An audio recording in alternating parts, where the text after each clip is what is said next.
Hi everyone, it's Allie, and I'm here on a Thursday. So last week I didn't do a week ahead reading. It just sort of got away from me. It's been a super busy time at work, and I had good intentions, and then I don't really know what happened to those good intentions. It was just a blip. It just went out of my mind, and I was like, well, who will notice? But then somebody noticed. Somebody commented on my YouTube page. And guys, you have to understand, like, I just sort of envision these as going out into the world. And I know people comment, and I'm so appreciative. But sort of just in my mind, nobody watches them. So for someone to be like, hey, hope everything's okay, I missed your week ahead reading. I was so touched. So, and of course, now I've forgotten which user wrote that. But I'm going to write them a comment and say thank you. But to atone for my neglect, I thought I would come on and do a full moon reading. So tonight is a full moon in Capricorn. It's a super moon, super strawberry moon, which is named just, well, in the part of the world where I am, the idea of the strawberry moon is not necessarily that it's red, although apparently there can be, depending on the position in the sky, kind of like a cast and a glow to it that's a bit more golden. Super moons are about 15% brighter and appear larger in the sky than just a regular full moon. But the strawberry moon was like, this is the moon where the indigenous people of Canada and the United States would know that it's time to start picking local strawberries, which is like the greatest time in the world. Like just living in Ontario and having to import strawberries, and they're like bland and terrible. When you get local fresh strawberries, they're amazing. So it's a pretty special night. And so I thought I'd just do a little reading right now for that. So just to sort of get myself in the mood, I did pull, I should have, this is from Yasmin Boland's Moonology deck. I like it. I like anything to do with the moon. I'm obsessed. And it's really beautiful. It's the only Hay House deck that I owned. The cardstock is great. It's matte. It photographs beautifully. But I never use it other than to pull specific cards at specific times. I don't even really get how I'm supposed to use it, whatever. But I did pull it out. And so the end of a tough cycle approaches. This idea that you've been putting in work. And, we also just came into this Mercury retrograde, right? So maybe you haven't been seeing the fruits of your labor, but it's coming, and know that the the full moon heralds that. And if you haven't been putting in the work, then you're going to feel that too, probably. But that's what it means. And gosh, man, I can't think of a more welcome message than the end of a tough cycle approaches. Haven't we all been in a tough cycle forever, it seems? So for today's reading, I've actually pulled two decks. I don't know if I'm going to use the Oracle deck. I always say I am, and then it just doesn't. I never need to because the cards are so good. But I thought I would use the Superlunaris Tarot. I know I've used it a bunch, but it's a super moon, and this is the Superlunaris Tarot. That's not what they're referring to. I should say that I love this deck so much that this is my second copy. It's slightly different in that the colors are a bit more saturated. The backs are different. I actually don't have the first edition to compare it to because I took that up to my cabin, so I'd always have a Superlunaris Tarot. But did I need it? Not really. Did I want it? And you'll see when I hold up the cards just how gorgeous they are. It's a great deck. So let's do this thing. Bunch of jumpers right out of the bat.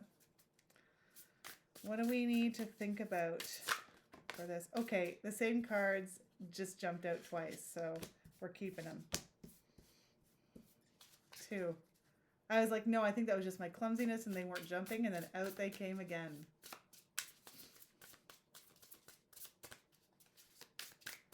And let's do one more. And then maybe an oracle card.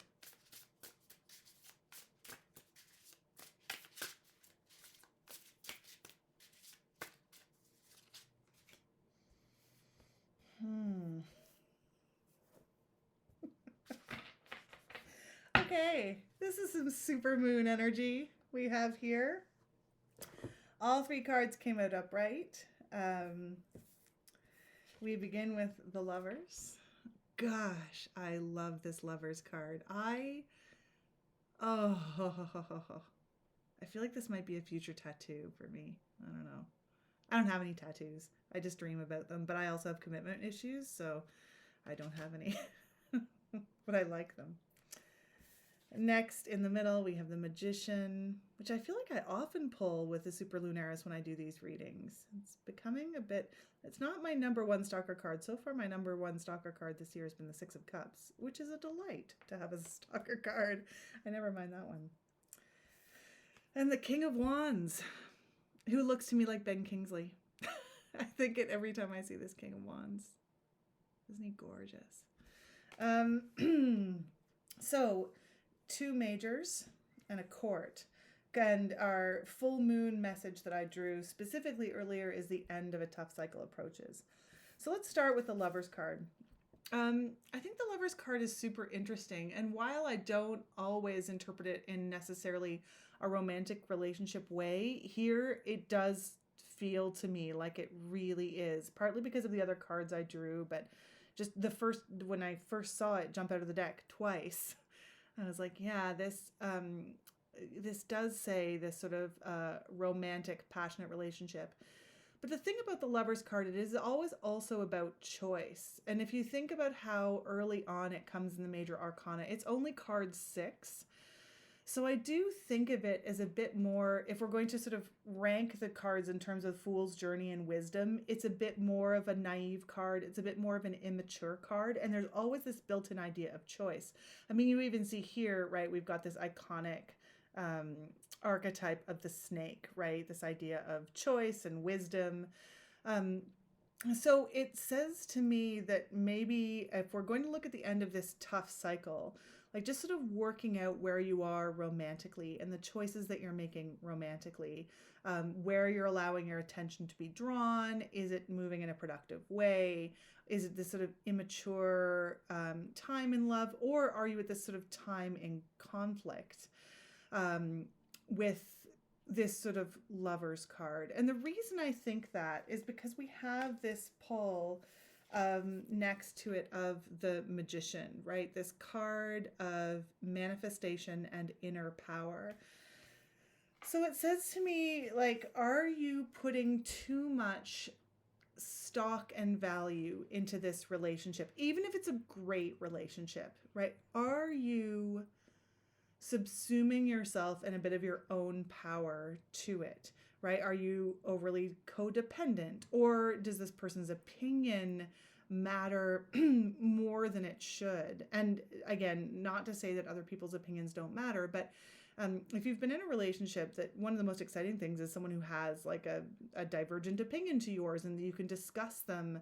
And it isn't just sort of like falling into line with whatever you want them to be, right? So because we have the Magician card in the center at this time of this full moon, I wonder perhaps if it's an issue of like, you need to give less power here and maybe just trust, like, this is a really positive spread, and our message from the Oracle and from the full moon is that the end of a tough time is approaching. So I do see this as this largely positive representation of the Lovers card, but just know that you can be your own person. You can manifest your own things without having to be dependent on that other person. I've said before on this channel, and actually I have a particular friend on Instagram and we talk about it all the time, like the dangerous assumption of like the twin flame. And I think the concept of a twin flame, personally, I don't believe it. And I think it can be toxic if interpreted in a particular way. But so these two things together, right? This sort of immature, and again, think about immature love, like that heady, passionate, sexual, like exciting time, but like be strong in your own grounding, your own manifestation. Sorry, cat's playing with a toy. And like this should be the thing centering you as it's centered here in the reading. And I find it interesting too that we finish here with good old Ben Kingsley of Wands.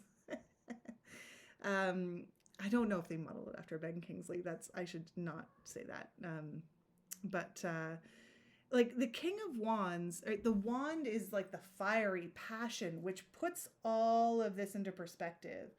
But the king is like the top of that and has mastered that fiery passion, right? The knight is like charging off in a bunch of different directions, perhaps, and like super fiery, super passionate, but also maybe a bit of a burn it all down situation. But the king has got it sorted, right? He's learned to enhance that passion, manage that passion. Like this could be a super sexual card as well, but also has the wisdom that accompanies experience of those passionate ideas, not necessarily just about relationships, but this is really ringing relationship to me, this particular draw of cards. So if you use your inner magician, then this energy is where you're going to end up happier, more secure. You'll make better choices rather than sort of being ruled by this, the Lovers. Well, with that, let's do an oracle draw. I almost never do. I always say I'm going to, and I haven't taken out a deck, and I just don't do it. But let's do it because it's a full moon, and because I shirked my responsibilities last week. So this is a brand new. I've never done anything with this oracle deck except for drop the lid. It's the first time, and I've never heard of it before. I went to my local metaphysical store because stores opened and I was like, what are the stores I want to support the most? And so I went to this lovely little store in my town. It's the Hollow Valley Sigil Oracle, and it's so new to me that I haven't even gone onto YouTube to see other people talk about it. So I'd be astounded if someone hasn't. If someone hasn't, then I will. I don't usually do deck walkthroughs, but it's just really cool. These are the backs. Pretty. And then each card has a sigil and a message on it. The messages are quite small. But I like it because it's a bit more in your face than I'm not big on affirmation decks as a whole. This one's pretty sweet. I allow myself to be shifted by this wild and uncontrollable love. But it's more, I find affirmation decks sort of are more about who you are, and this one's a little bit more about what you do, and it also doesn't seem to mind kicking you in the butt. I haven't done anything with anybody else, but I have done it. I used it for myself. I sort of and I've done this cool meditative thing where I draw cards specifically that speaks to me, and then I trace my finger along the sigil as I try to sort of calm my mind and meditate on that idea. That's been super fun. I'm not that well versed in sigils, but they're cool and I like them. All right, so what do we want to go with this reading here?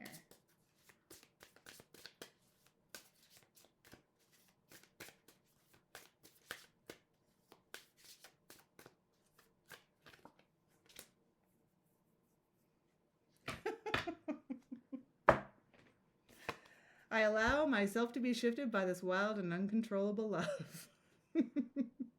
So this is interesting because this to me is the wild and uncontrollable love. So sure, be shifted by it. The time is right. It's a beautiful moon. Summer is coming.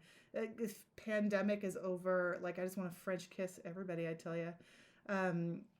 But then get your act in gear. Don't lose your footing. Allow yourself to be shifted. Don't allow yourself to be toppled. Where we want to get with this is there. So I hope you enjoyed that. I'll be back this Sunday. I will be up at my cabin, which makes it well nigh impossible to upload things. I'll do my best. It may take a day or two. The last one I tried to upload from there took 21 hours for a 10-minute video. So we'll see.